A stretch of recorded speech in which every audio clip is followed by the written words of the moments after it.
Assalamualaikum warahmatullahi wabarakatuh. Perkenalkan, nama saya Wahyudianto, guru PJUK UPT SD 378 Gresik.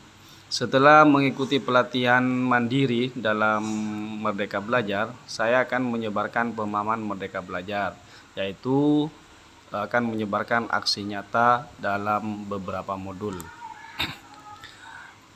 Dalam topik Merdeka Belajar ada 5 modul. Yang pertama, mengenali dan memahami diri sebagai pendidik.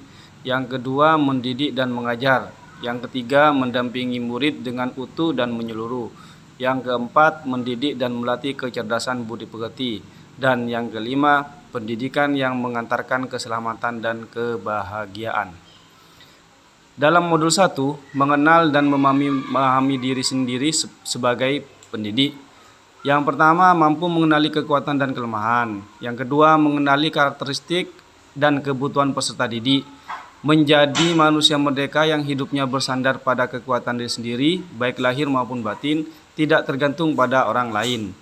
Pendidikan menuntun kekuatan kodrat yang ada pada peserta didik agar dapat mencapai keselamatan dan kebahagiaan. Mendidik anak sama dengan mendidik rakyat.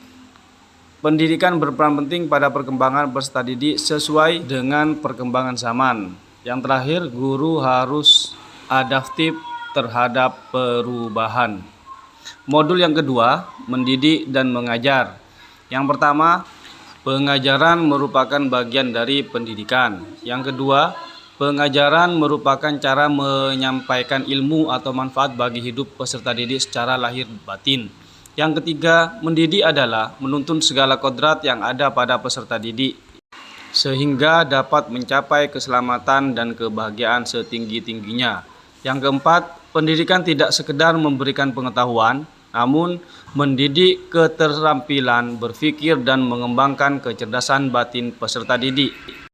Yang kelima, sistem Among, yaitu Ingarso Sung Tolodo, Ing Madya Mangun Karso, Tutwuri Handayani. Yang keenam, manusia merdeka, manusia yang dapat menguasai dan memerintah dirinya sendiri. Modul yang ketiga yaitu mendampingi murid dengan utuh dan menyeluruh. Yang pertama, pendidikan bergerak secara dinamis, menyesuaikan keadaan bergerak begitu cepat. Yang kedua, setiap peserta didik terlahir dengan kodrat alamnya masing-masing. Yang ketiga, cara mendidik dan mengajar perlu disesuaikan dengan perkembangan zaman. Yang keempat, guru dapat merancang pembelajaran yang berkelanjutan, terbuka berdasarkan kebudayaan bangsa.